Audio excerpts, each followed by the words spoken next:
and we'll start in about a minute and a half. And again, thank you all for joining today's briefing.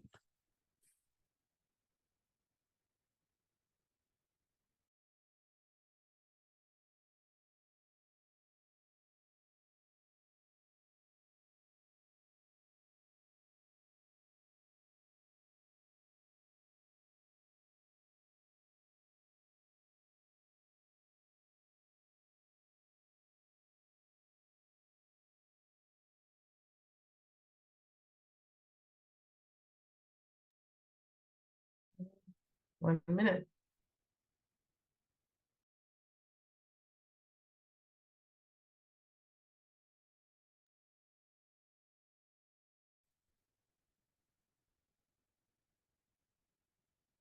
Recording in progress.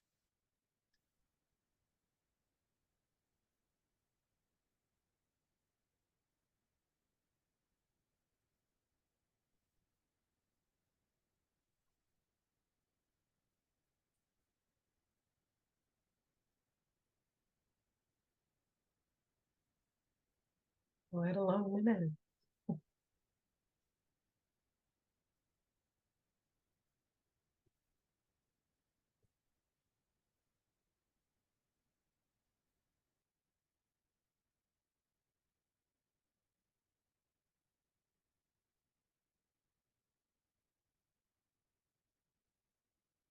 Okay, 11 a.m. on the dot. Good morning, everyone. How are you all? Welcome to today's Ethnic Media Services Zoom News Conference. I'm Pilar Marrero, Associate Editor of EMS. Today, we're partnering with a longtime partner, the nonprofit Housing and Economic Rights Advocates, to focus on new threats to home ownership that particularly target communities of color and what people need to know to avoid losing their family homes. The California Mortgage Relief Program, launched in December 2021, in the middle of the pandemic, we all remember, provided help to millions of financially struggling homeowners. But at some point in the near future, the funds will run out, leaving more homeowners at risk of foreclosure. Our speakers today will talk about the work of the California Housing Finance Agency, called HFA, which runs the Mortgage Relief Program, and about zombie mortgages. Today is the Day of the Dead, so that's very appropriate. Predatory clean energy PACE loans and home improvement scams. Two homeowners will share their personal experiences with dealing with these threats. Our speakers include Joe Jaramillo, Senior Attorney with ERA, Housing and Economic Rights Advocates, Rebecca Franklin, President of Cal HFA, Joanna Torres, Program Coordinator with the California Rural Legal Assistance, and her client, and Mary Day, Staff Attorney with ERA, and her clients, Danny Bishop. We ask speakers to speak slowly for our interpreters in Spanish, Mandarin, and Korean, and we ask reporters to enter questions in the chat, which we will address following each speaker as time allows. Our speakers are also encouraged to answer questions in the chat throughout the conference. Sorry, I missed the name of the client, Mary Day's client. I think it's Saul de la Cruz. We will send a video of today's conference and expanded bios with contact information for each speaker to all participants later today. Our first speaker is Joe Jaramillo with ERA. Please go ahead, Mr. Jaramillo. Thank you, Pilar, and good morning to everybody. My name is Joseph Jaramillo. I'm a senior attorney at Housing and Economic Rights Advocates, or HERA. HERA is a California statewide nonprofit legal services organization dedicated to helping Californians build a safe and sound financial future, free of discrimination and economic abuses in all aspects of household financial concerns. We provide free legal services, consumer workshops, and training for professionals, and we engage in policy work locally, statewide, and nationally. HERA is extremely concerned about three significant challenges to maintaining home ownership that we see dramatically impacting communities of color and other vulnerable homeowners. Number one, keeping the family home when a parent or grandparent passes away. Number two, the continued marketing of property assessed clean energy, or PACE, PACE financing for energy efficient home improvements that puts the borrower's home at risk if unpaid. And number three, the so-called zombie second mortgages that are coming back to haunt borrowers with unexpected bills and threats of foreclosure after years of lying dormant. I will briefly address these problems, and we'll have other speakers talk about their experiences as well. And we're also very glad to have Rebecca Franklin, the president of Cal HFA, here to inform people about a program that has helped so many homeowners. I think it's over 23,000 homeowners in California keep their homes, the California Mortgage Relief Program. Our hope is that this information will get out to the communities being impacted by these significant foreclosure risks so they can take preventative action. Let me start with the risk to the family home when a parent or grandparent passes away. It's generally, the problem is most severe when the parent or grandparent passes away intestate, meaning without a will or a trust. When an individual dies intestate, their loved ones have to go through probate court to inherit their estate. And this is very burdensome. Many people are intimidated to do it. There's excessive out-of-pocket fees. There's accessibility barriers for legal services. And navigating the probate process can be long and arduous. Many heirs do not know where to start. And in the meantime, the property's there, property taxes have to be paid, homeowners insurance and the mortgage are due. And if they're not paid, the property is at risk of foreclosure. The surviving family members might not be able to afford these payments, or surviving family members may not have clarity on who's responsible for paying them.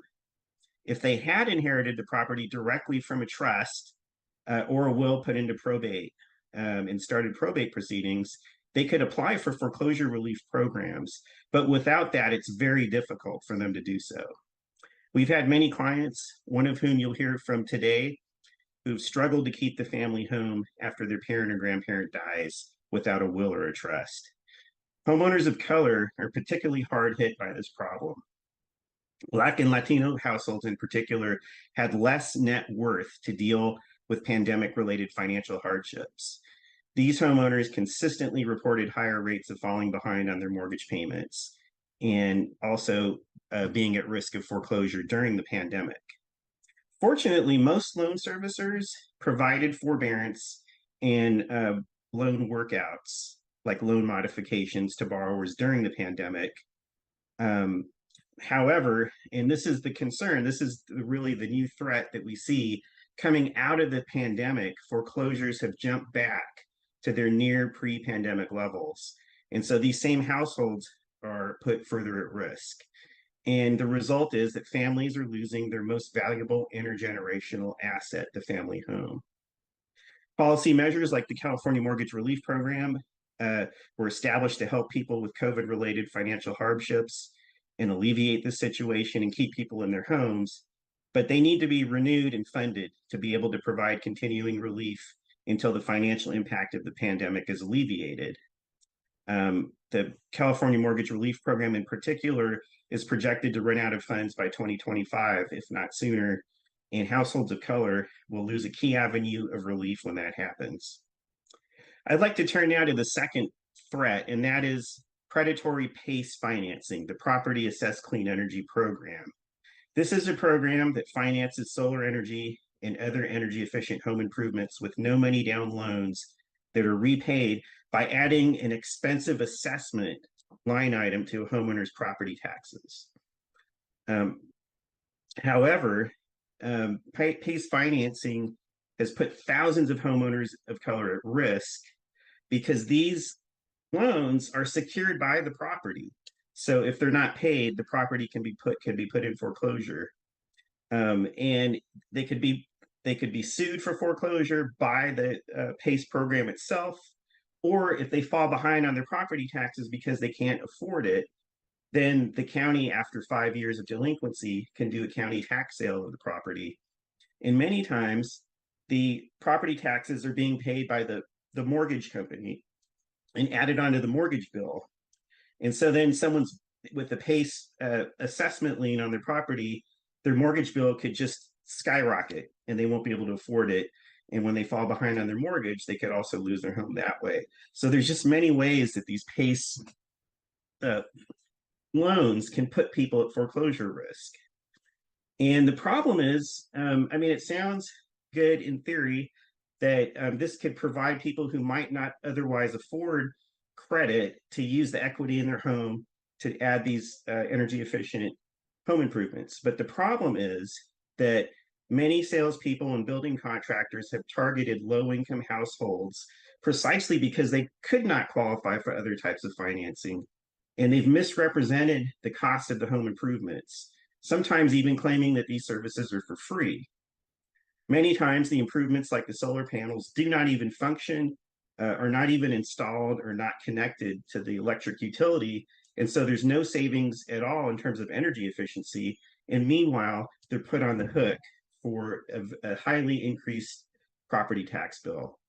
We've had many clients with this problem, some of who we've been able to help, and others who unfortunately have lost their homes. One elderly couple in Oakland, for example, had their property tax bill go from $6,000 to $13,000 once the PACE assessment was added for their home improvements. And that in turn caused their mortgage to go up by $600. And because they were on a fixed income, they could no longer afford to pay the mortgage, and they ended up losing their home. The home improvement salespeople who were marketing these PACE loans frequently solicit elderly Californians, and they target communities of color. We've had clients who signed up for the program after contractors marketed at their churches. In other cases, entire neighborhoods of color, like Latino communities in the Central Valley, primarily Spanish speaking, have been subject to mass canvassing by salespeople, telling them that this is a free government program, which is completely false. The homeowners who were targeted often have difficulty accessing other sources of credit because of their low income or their debt load. But PACE financing taps their home equity, and it's offered on unfairly expensive terms to people who otherwise wouldn't qualify for credit. And it puts the homeowners at risk because that loan is secured by the property. Fortunately, the California Mortgage Relief Program just recently began a pilot program to assist some of these homeowners who were put at risk by the PACE program with one particular type of PACE loan that's called a HERO loan. So not all PACE loans at this point, but the HERO loan. And we hope that this program can provide much needed relief to homeowners who are struggling not to fall behind on their property tax and mortgage payments as a result of these predatory PACE financing loans. But again, the key is going to be keeping this program funded and making sure that victims of predatory PACE financing know about it and apply for it. Finally, I'd like to talk briefly about zombie mortgages. These are second loans secured by a home that were often taken out at the same time as a larger first lien mortgage. And they were basically split the first and the second to allow borrowers to avoid large down payments and apply part of the second to the down payment. Many borrowers didn't realize there were two loans. Usually it was the same lender that split the loans. And these loans carry interest rates of 9% or more and balloon payments, big giant payments due at the end of the loan that must be paid with prepayment penalties. So basically making them pay that large balloon payment, or else if they try to pay it off earlier, they have to pay a penalty, which deters them from doing so. These loans included predatory terms, and they were marketed very heavily before the housing crash in communities of color in lower income neighborhoods. The borrowers were told that the value of their homes inevitably going to go up, and they could refinance these loans into other loans with better terms. But then the housing market collapsed, and borrowers struggled to pay their first loan, or they lost their house in foreclosure because they couldn't keep up with the payments. Then what happened is the second mortgage zombie lenders, they realized they couldn't foreclose on these folks because the homes were worth less than what was owed on the first mortgages. So they basically washed their hands of it. They stopped billing people, and many sold the loans at a discount to other companies without even giving notice to the borrowers. So many of these homeowners believed that the second mortgage debt was gone or forgiven because they didn't hear from them. If they were able to hold on to their home by modifying the first loan, they thought the second loan was included. Many people filed bankruptcy and they thought that the second loan was wiped away. There was never any communication from these lenders. They just basically went out of the picture. 10 years later, more recently, now that home values are back up, the debt collectors that bought these loans have resurrected these dormant mortgages. And that's why they're called zombies. They've come back from the dead, and now they're coming after people with extremely high interest rates and fees being added on to the original loan. So out of the blue, they start sending letters and statements. They're threatening foreclosure, and they're demanding that the homeowner pay the outstanding balance of the mortgage along with years of interest and fees. These homeowners often have many concerns and questions about how the new amounts being billed were calculated, but they have very few options to obtain information or to challenge the loan servicing or engage in any loan workout to relieve them of this debt. They tend to particularly affect borrowers in communities of color where these type of mortgages were heavily marketed, as I said. And unfortunately, the second lien mortgages are not covered by mortgage relief programs like the California Mortgage Relief Program. So there is a policy vacuum on how to help borrowers to deal with these. These are really the toughest loans to help people try to work out. HERA is available to try to help homeowners with these problems and to advocate for changes to fill the policy gaps. Our hope is that this information will get out to communities being impacted by these significant foreclosure risks. And now I'd like to pass it on to Pilar. Thank you. Thank you, Mr. Jaramillo. I think education is the most important thing. In the three things that you mentioned, education would have been key. You have family members dying without a testament. It seems that it would be logical for people to think that they should do that, but it's not. And the other two are threats of people who are basically taking advantage of vulnerable folks. And I'm wondering, has there been any enforcement or any monitoring of these types of predatory PACE loans? And so, zombie mortgages are another thing, but the second ones in particular, the PACE loans that you know of. Yes, advocates like HERA, California Rural Legal Assistance, who's also on this Zoom with Johanna Torres. Other groups have pushed for policy reforms, and we have gotten some things passed to try to provide more disclosures to people being solicited for PACE loans, and also to ensure that they have the ability to repay them. Unfortunately, we still see problems. We still see people lured in through misrepresentations. And so that's why I think it's crucial that, and then in the meantime, some people who have not gotten legal assistance now, have got the loans like more than 4 years ago. It makes it very hard to bring a lawsuit because there's statute of limitations that pass. So, we're consistently trying to educate the public on how predatory these loans are, and it appears that the number of loans being taken out is finally going down, but it is really important to have governmental assistance like the California Mortgage Relief Program to assist these borrowers in paying down or paying off these predatory loans.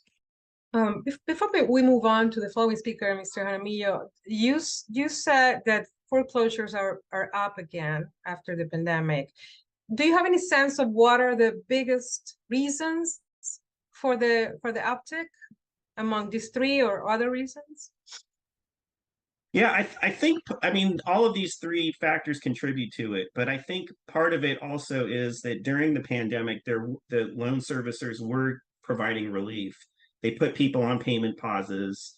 They had more lenient programs to help them work out their loans by, say, putting the past due payments at the end of the loan and then spreading it out over more time so that the payments could be affordable. But now that the pandemic is over, they don't see that in their minds that the loan servicers don't see the need to do that anymore. And some of the government requirements for the government-backed loans have expired or phased out. And so now we're kind of back where we were pre-pandemic, where the loan servicers, especially if they're not government-backed loans, they have a lot of leeway on whether to help somebody out and help them keep their home or to be aggressive about foreclosure. So I think the fact that the pandemic relief programs have phased out, except for the California Mortgage Relief Program, I think that has contributed a lot to it in addition to these three factors discussed. I would have to add the inflation we're living at the moment. So that's probably another reason. But thank you, Mr. Jaramillo. I was going to say, Señor Jaramillo. Next, we welcome Rebecca Franklin with Cal HFA. Welcome, Mrs. Franklin. Thank you. I'm Rebecca Franklin. I am the president of the California Mortgage Relief Program, a offering through the California Housing Finance Agency. I'm just here to talk about our program. The program was established in March of 2021 with President Biden signing the ARPA Act, which created a housing assistance fund. We then kind of formed a program around talking to California homeowners what they felt that they needed in response to the pandemic. And so the program itself offers multiple ways for homeowners to get a fresh start on kind of housing related payments that they may have missed due to the pandemic. So first, all of our offerings, we offer an $80,000 grant. Unlike other relief programs from the Great Recession, the former program, Keep Your Home California, those were liens. This is a grant, so no one has to pay it back. We help homeowners in multiple ways. First, if you've missed your mortgage payments. So if you were unable to pay your payment, maybe you were sick or laid off or family members you had to care for, we help you catch up at those missed mortgage payments. We also help with property tax arrearages. So if you didn't have a mortgage or you had an unescrowed property tax, so it's not combined with your mortgage payments, we're here to help you and work with you to be able to catch you up on your missed property tax payments. We also are able to offer help with what we call partial claims or loan modifications that homeowners had entered into when we were about the fall of 21. A lot of the mortgage servicers offered these mortgage partial claims. So if you owed money and then you worked with your servicer to take that active balance and kind of move it to the back of your loan, we call those partial claims or deferments, a COVID loan modification. The California Mortgage Relief Program is also helping homeowners with that. We kind of have those set offerings right now, and we are always looking to expand our offerings and grow and meet the market needs, but those are the current core offerings the program has. As president of this program, we really encourage homeowners to connect with us if you're facing problems with those payments as I described. If you are struggling paying your bills around housing, even if you're not a good fit for our program, we will connect you with a HUD certified housing counselor or legal services if you need kind of a more technical support through legal services. And so we really find that homeowners just connecting with us, talking to us, we can try to at least get you at the bare minimum educated about the options you have to kind of save your home. The program recognizes that, certain ethnic and racial groups are hit harder financially due to the pandemic. And we really, our goal of this program is to retain that generational wealth. These, first-time home buyers who worked and sacrificed so much to get a home where their kids grew up, maybe their grandkids visit them. We don't want you to lose your home. We want homeowners to come connect with us and see if we can help you and work through this. I think a lot of times when homeowners hear about our program, they say that someone's giving me $80,000 I don't have to pay back. That's too good to be true. This isn't real. And it is real. And we really want homeowners to connect with us. Also, I think when you are behind on your mortgage payments, especially something like your home, you know, it's a core thing about the stability of your life. It's a personal thing. It's a personal struggle that you're having. And it's hard to reach out to this unknown group and say, can you help me? And that's where the HUD certified housing counselors come in. Our community-based organization network we have across the state helps homeowners with in-language support, apply, get educated. And so I definitely think that, you know, regardless of your situation, you need to know that you're not alone and we're here to help. And while it is a personal situation and you may be, you know, struggling and stressed, I think connecting with the program, it's not too good to be true. It's just worth a shot. So that's all I have to say today, but I'm happy to answer any questions. Thank you. Thank you, Ms. Franklin. How has the response by people been? I mean, have enough people applied for what you have to offer? And if not, what reasons do you think are there for that? Yeah, so I mean, the response has been great. We've been operating for about 2 years. We launched in December of 21. We've dispersed over 650 or almost $650 million to homeowners in the state. We've helped over 26,000 households retain their home and catch up on payments. So I do think, though, that, you know, we do have some criteria. The federal government did set forth criteria about this program. It has to be your primary residence. You're not able to own other homes in the state. This should be your sole resident. We do have an income determination, so it's for low to moderate income households. So if you work through, but I don't want to have people not engage with us because, you know, determining my area median income is a complex thing, and we'll do that for you. We'll work with you. And even if you don't meet the criteria of the program, we want you to get educated on your options, work with a HUD counselor, work with legal services, and know your options because you're not alone. A HUD certified housing counselor in this state is a free service. Cal HFA runs a separate program where homeowners can go in and get counseling for free. The mortgage relief program sponsored legal service grant. You can go and work with a lawyer for free. So I think that the homeowners, you know, maybe like I said before, think it's too good to be true. Someone's giving me $80,000. That sounds kind of crazy in this time, but it's true. I think also, you know, understanding the criteria, that's our job. We'll look at the criteria for you. If you've missed payments, if you were missing payments and you worked with your servicer and now it's this loan on the back, come and just talk to us and we'll see what we can do to help you and get you through the application process. That's a very good strategy to tell people just to come to you and you'll figure it out. And so they don't have to figure it out themselves. So how long can we expect these mortgage assistance to be around in California, more or less? So so the California Mortgage Relief Program was a one-time allotment of just over $1 billion to the state of California.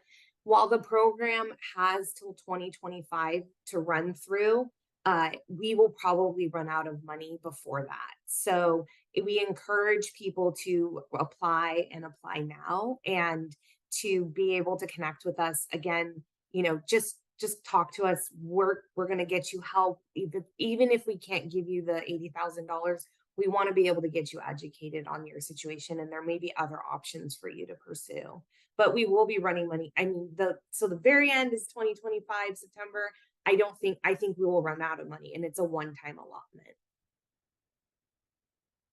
Excellent. Rebecca, I think there's a question for you in the chat, but I'm going to move on to the next speaker in the interest of time. Thank you so much for your presentation. So now we welcome Joanna Torres with CRLA. Thank you, Ms. Torres. I think you're going to introduce your client. Thank you, Pilar. Yes, my name is Joanna Torres. I'm with California Rural Legal Assistance. And one of the issues that we did want to flag and alert that is going on is not a lot of mortgage servicers were providing, clearly explaining to individuals the options that were available to them. For example, the forbearance, which was briefly explained by Joe Jaramillo at HERA, where payments are paused for a set period of time. And those periods of time are coming to an end. So now more borrowers are responsible for making a workout plan to repay those payments that were missed.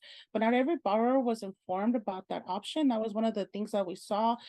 Individuals who spoke Spanish were having a lot more difficulty getting through with mortgage servicers to clearly understand what were their options. And now with the mortgage relief program, sometimes servicers are not informing borrowers of those options. So sometimes they're unaware that there's an option to receive a grant from the state of California through the mortgage relief program to avoid foreclosure. And we have actually seen there's a delay with the mortgage servicers applying funds once they do receive funds from the mortgage relief program.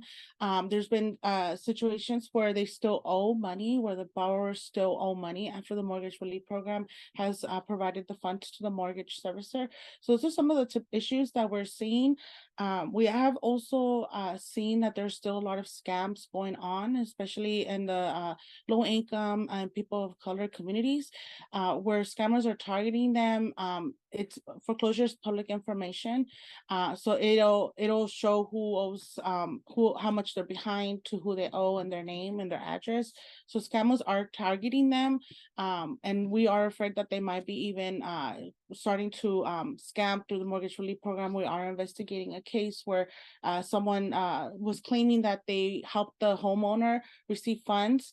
They did not disclose where those funds came from, and so we are investigating that because now they're requesting that title be changed due to those funds that were dispersed. So we are currently investigating that since it barely came in.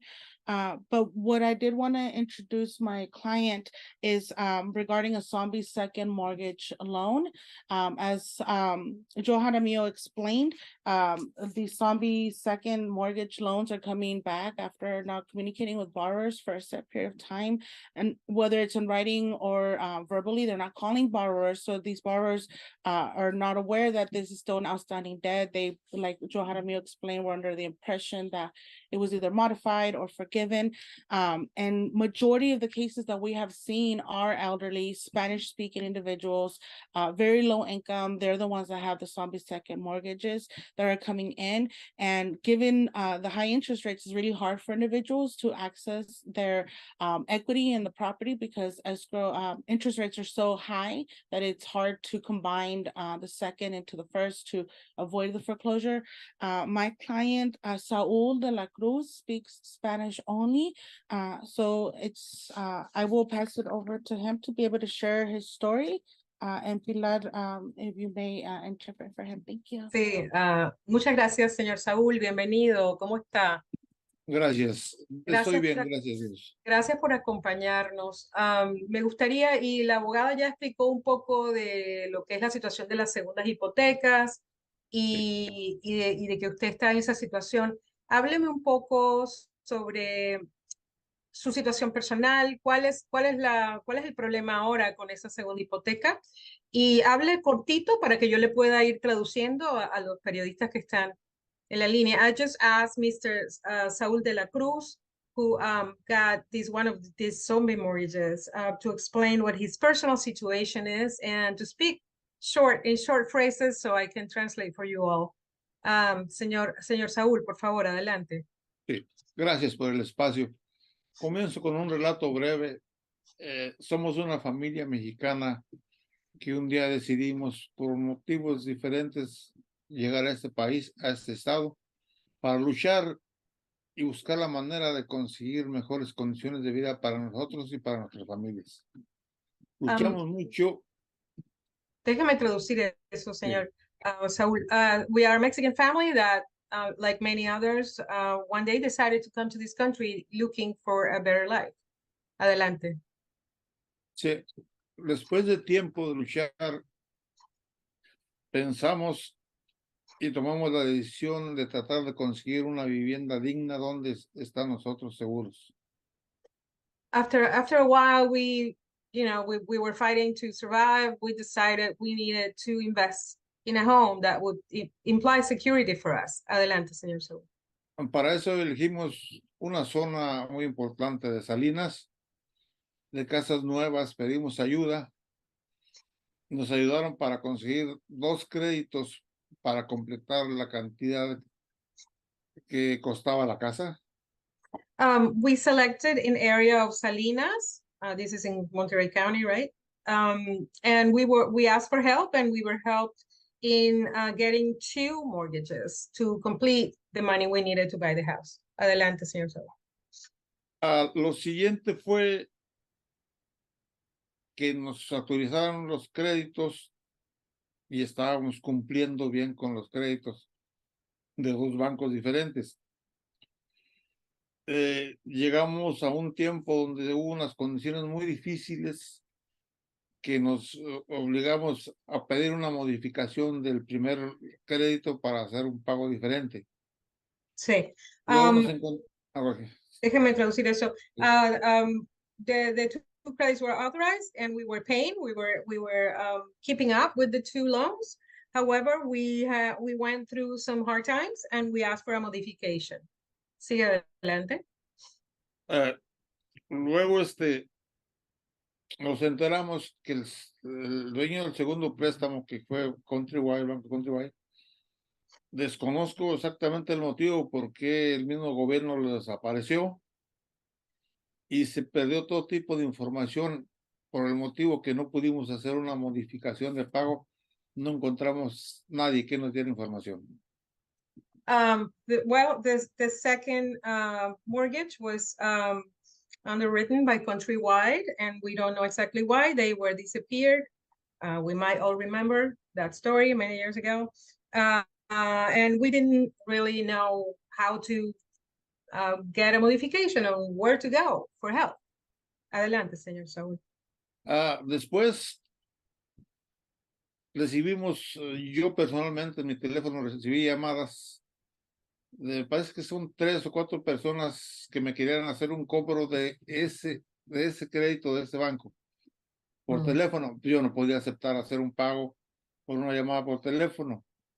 Y fueron pasando los días. Después hubo un banco que reclamó la deuda, pero no daban más información hasta que apareció esta compañía de Data Solution tratando de hacer el cobro, y la verdad sí, prácticamente como amenazándonos por vender la casa.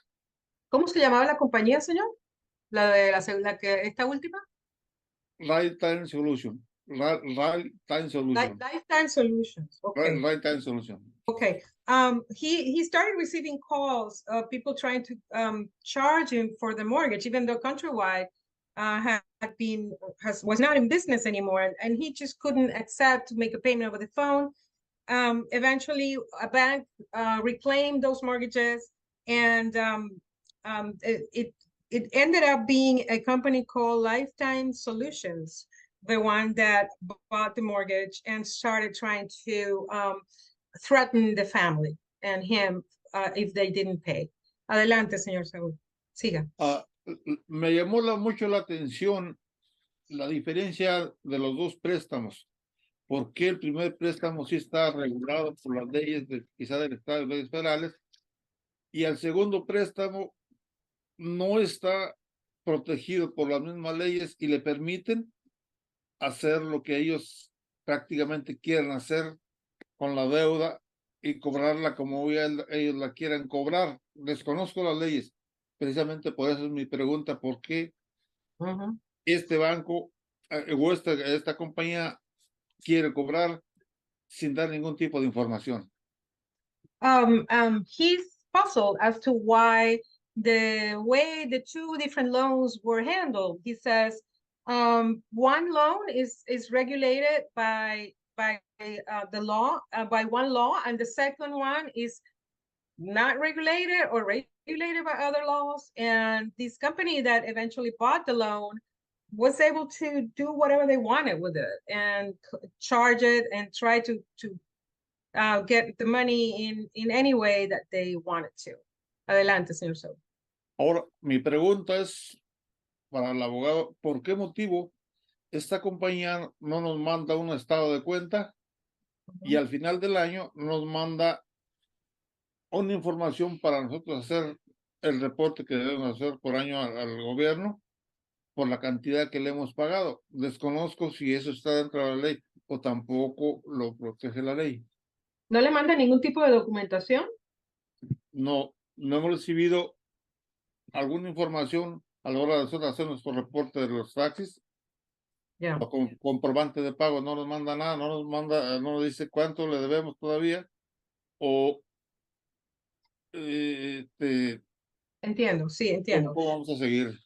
She's just asking, you know, he still doesn't understand why this company that bought the mortgage does not send them a statement, and they don't send the tax, you know, the information for at the end of the year for the tax breaks that they should be able to get for paying the mortgage. And he's asking attorneys in here to answer that, and we'll hope to have a chance to answer that as well. I don't know if the attorney can say something about it afterwards. ¿Tiene algo más que decir, señor Saúl? Sí. A ver, desconozco con cuánto estamos atrasados con esa deuda. Y si nos pueden ayudar legalmente para que esa compañía nos mande información sobre un estado de cuenta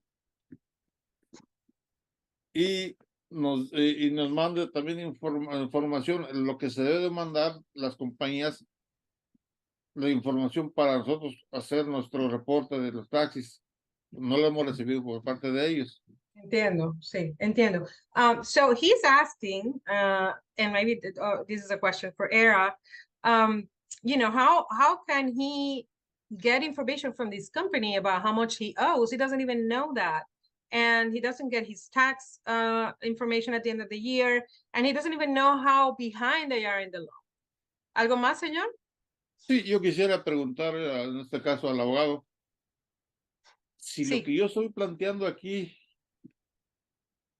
estoy en mi derecho o Sí. la ley no me protege para eso, para no insistir en lo mismo. Claro, Simplemente entiendo. nada más tratar de ver, cumplir. señor, si es el abogado Jaramillo, lo puede contestar. Sí. Joseph Jaramillo, would you like to address this issue? Yes, I could address it briefly, and I think we could, you know, talk longer. You know, Johanna and I can connect about this further. But there are laws like the Real Estate Settlement Procedures Act that require most mortgage servicers to provide periodic statements and information to the borrower. There are some exceptions to this, and this is an area for reform that is much needed.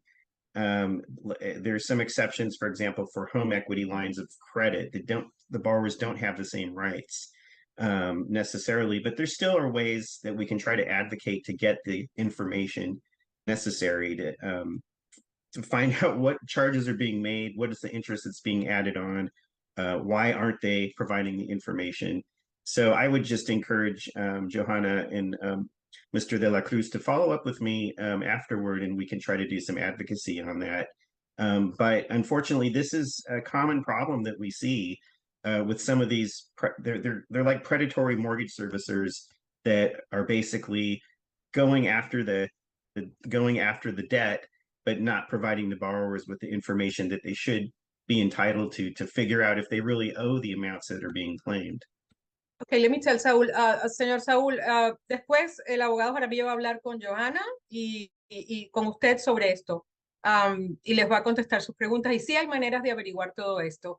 Tenemos que seguir adelante con los siguientes participantes. Muchísimas gracias por estar con nosotros. Le agradezco la oportunidad para explicar mi caso. Por supuesto, muchísimas gracias. Okay, we're moving forward. All right, and we're going now to Mary Day, and she's going to introduce Danny Bishop, her client in this case. Hello.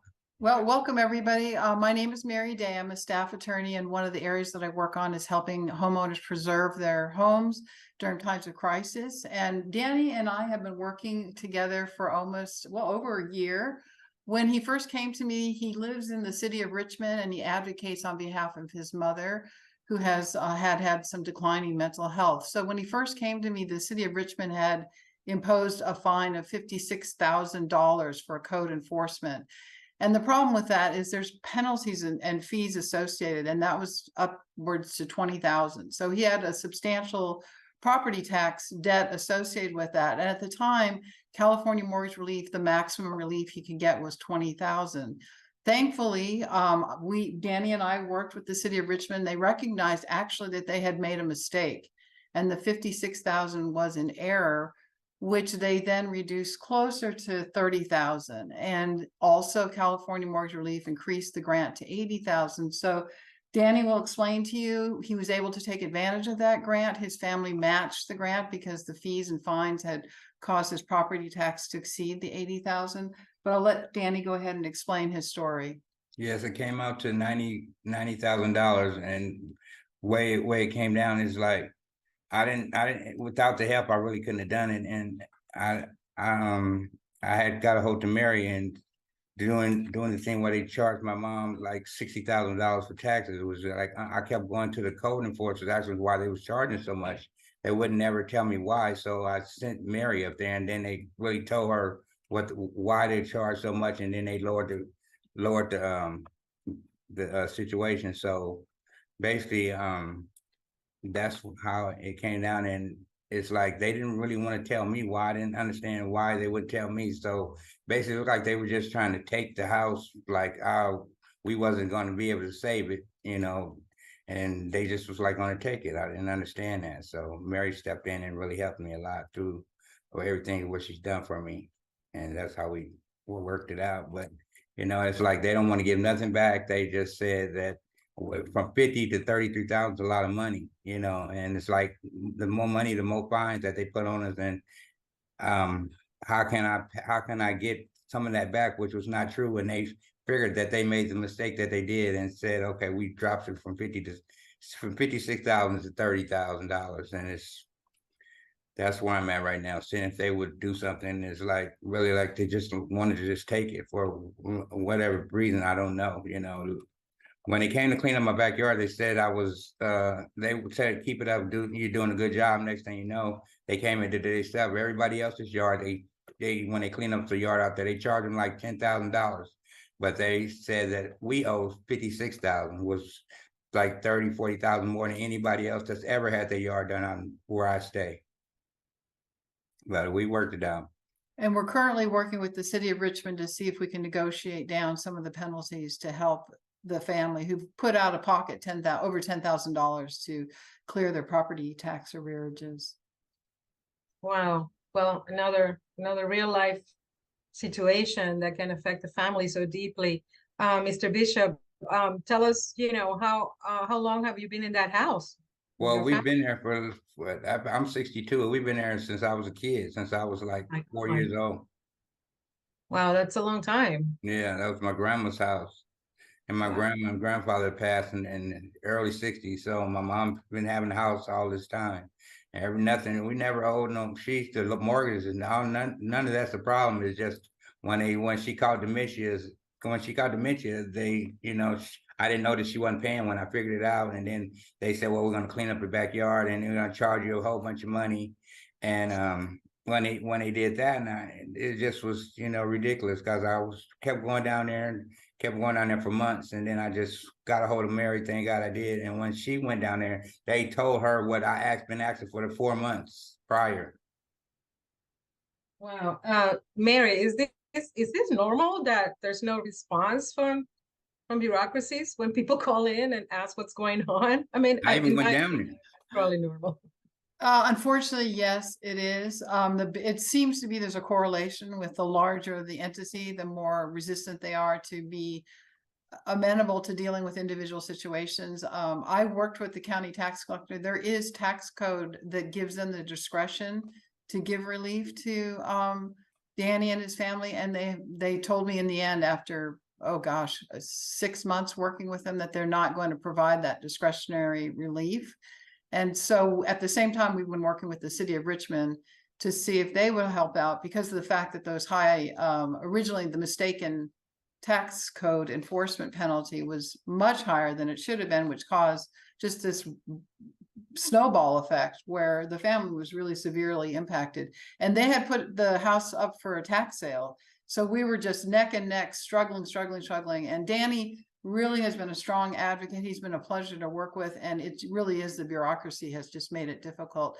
although I would say California Mortgage Relief is big, they were excellent. They were right on top of every, once that 80,000 grant came in, they were right on top of it. And that's been the savior for the family. Yes.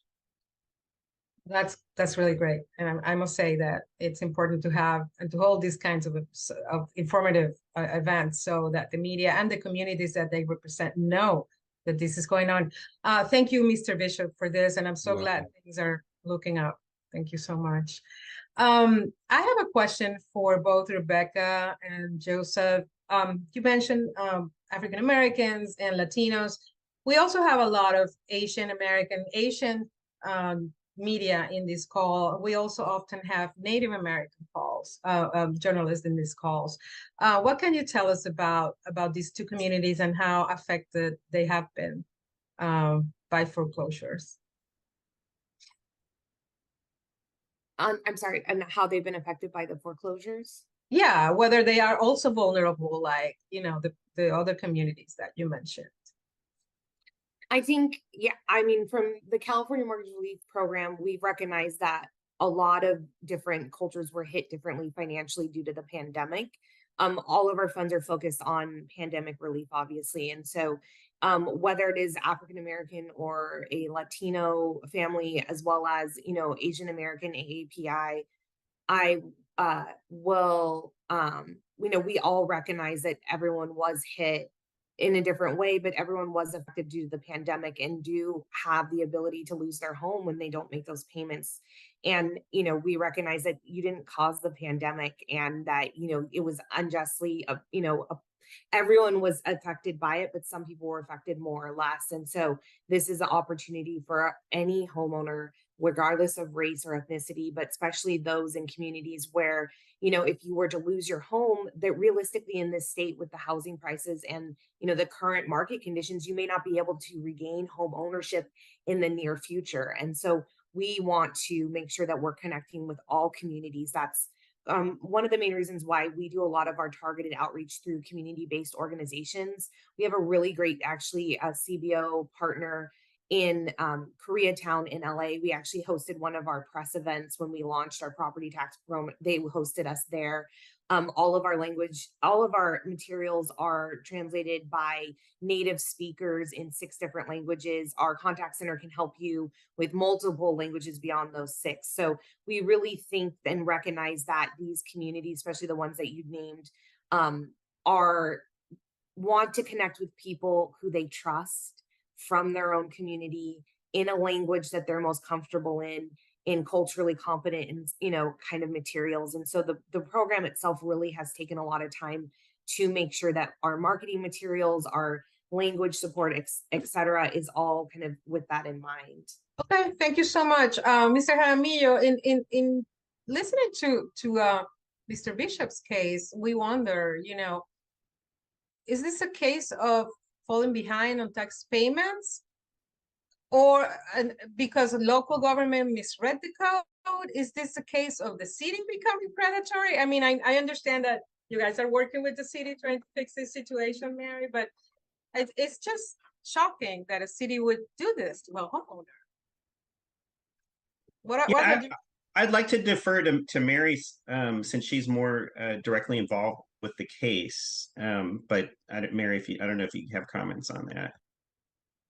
I think it's a combination. I mean, I'll let Danny also speak on this because I do think the code enforcement was rather aggressive. And at the same time, Danny's mother was suffering from declining mental health. And that was one of the things we tried to impress upon the Contra Costa County tax collector, that this was not a deliberate effort to avoid paying taxes. It was a complicated situation with her declining mental health. The yard needed to be cleaned up, but they just did not seem to be willing to work with the family.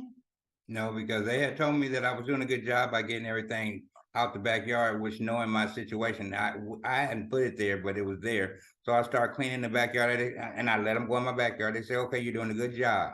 So next, like 2 weeks after that, they just came with bulldozers, trucks, police, everything, and then had a paper saying they have authorization to go clean my whole backyard out. And it's nothing I could do. Whatever you want to take, you better move it down. I had stuff that I couldn't move. They said, well, they took bulldozers, they took my fence down, and went through my backyard and took everything that I had in the backyard. And then they just smashed it, put it on the trucks and left. Took them 2 days to do it, and they put my fences back up all both sides. And then it was ridiculous. It's like both sides of my fences, the wood's dry rotted. And I haven't even called to complain about that yet. I have other things that's more important than that right now. But my fence was fine. He took my dogs out of my backyard and then said, if I want my dogs back, I have to pay to get them out the pound. They wasn't running around. They were in my backyard. Got you. Okay, we need to move on, Mr. Bishop. Thank you so much. Mary or Joseph, can any of you speak as to the experience of other communities, like indigenous or AAPI? Yeah, we definitely have many clients in the API community and Native American community that have been hard hit and sought our assistance, particularly during the pandemic, with the loss of jobs, increase in expenses. So, yeah, I mean, I haven't looked statistically, but I wouldn't be surprised because Native Americans generally, statistically, I think have been shown to have been subject, just like other communities of color, to predatory loans, like the zombie mortgages. And so I wouldn't be surprised. And then certain segments of the API community as well. So we definitely, from the ground level, we have a lot of clients from those communities that we're trying to help. Okay, well, maybe reporters can contact you later for more if they're interested. Sunita Sarachi, my colleague, you have a good question? Please ask it. Yeah, absolutely. Mr. Bishop and Mary, I'd like to ask this question of you. Do you believe that residents in historically Black neighborhoods, such as Richmond, are being targeted because there is potential to gentrify these areas? Richmond, for example, is trying to position itself as a new tech hub, and I wonder whether there's opportunistic targeting going on here. So, yes. I think so. Because I see all the big buildings they building all around and the big houses up there by the golf course. And it's just, it's like move the little people out and we'll put somebody else in there and do what we do. I also think, as Joe was mentioning with the zombies tend to be related to the gentrification of neighborhoods because as the prices have gone up, the servicers are highly motivated to take the home and then sell it at a profit. So it's this runaway condition where more and more families of color who've lived in their homes for over 60 years are being displaced. Thank you both. I wasn't able to be unmute there for a second. I'm wondering about rural homeowners. Mary or Joseph, what are the main threats for homeowners who are not in the city? And how do they, well, California Rural Legal Assistance obviously works in many of those areas as well. What are the main threats for people who are away from like the main urban areas? I would say the pace is very highly concentrated in the Central Valley. As Joe said, a lot of our clients are Spanish speaking. The contractors come to them, they speak to them in Spanish, and then ask them to sign a English written document. And then they walk away and the homeowner has really no idea what has happened to them. And that's not uncommon in California. And again, it is the more rural communities that we see being targeted. And I'll let Joe Joanna, yeah. Joanna from CRLA, sorry. Yes, thank you, Pilar. Like she mentioned, yeah, PACE was really a big scam that hit the rural communities, but scams in general are also hitting a lot of our rural communities. So I briefly mentioned earlier, we had a client that said that somebody offered to help them. I want to say they received like $40,000 from now through the investigation, we're learning it was funds through the mortgage relief program. But these scammers are saying that they paid the $40,000. And so now they're asking the borrower to change title to add them to the title because they quote unquote paid money that in reality was from the mortgage relief program. And so in the rural communities, majority of the individuals that come into our offices, they do not speak English, a very low income. And so when they get scammers are targeting them and they speak their language, they feel like maybe it's, you know, I'm going to get help. Somebody's going to help me. So I don't know, I don't lose my home. But in reality, majority of the time we've been seeing that there's been a lot of scams. So scams are really high in the Central Valley and throughout the rural communities of California. Thank you, Joanna. Well, we're running out of time. We have 3 minutes. Maybe we go around the table and ask for last comments. Maybe Joe? Thank you, Pilar, and thank you everybody for joining us today. I think we've learned about, you know, really urgent threats that communities of color are facing. The California Mortgage Relief Program has been a real beacon of hope that has helped so many, and we hope that the word gets out so that others that are affected can benefit from that. But we also hope that people get the word out that there is a need to address some of these unsolved problems like zombie mortgages and you know, predatory PACE loans in particular, and also a need for families to seek out help. You know, just as Rebecca Franklin mentioned, HUD certified counseling and legal services help for home preservation is free. And so organizations like mine and Johanna's can provide that, as well as other legal assistance organizations. Rebecca? You know, I urge people to visit our website, camortgagerelief.org. I think it's kind of above my head right now. Also to connect with our contact center, the phone numbers on the website. Again, we have the ability to help you and connect you with free services. $80,000 grant, you don't have to pay back. I also want to highlight for homeowners, when you're talking about the program, or if you represent an organization, it's a free application. We do not ask for that. That's one way to spot a scammer. We have a whole page dedicated on our website to people misrepresenting it. Again, if someone's asking you to pay something back, it's not the California Mortgage Relief Program. And if you're asking for an application fee, that is not our program. But we just encourage people to connect with us and connect with us now.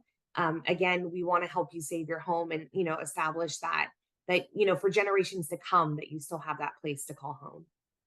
Thank you for being so accessible, Rebecca and Joe. Joanna, you want to say something to close? I just want to reiterate what Joe and Rebecca mentioned. There's free assistance to homeowners through HUD certified housing counseling or legal aids. They hopefully will be contacting the nonprofits instead of going through these scammers that are charging up from fees that are illegal. So I just want to emphasize the importance of seeking the free legal services and free HUD certified housing counseling that is available to borrowers to not fall victims of these scammers and lose out more money and potentially go through foreclosure when it could be preventable. Absolutely. Let's move on to Mary Day.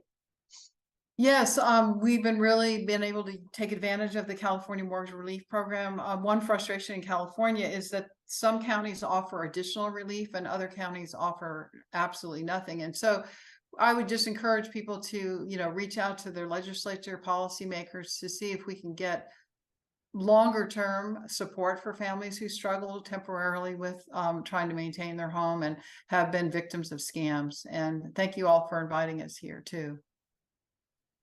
No, thank you all for being here, and thanks to your clients.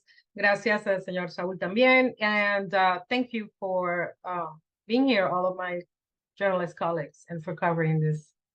Bye-bye. See you next briefing.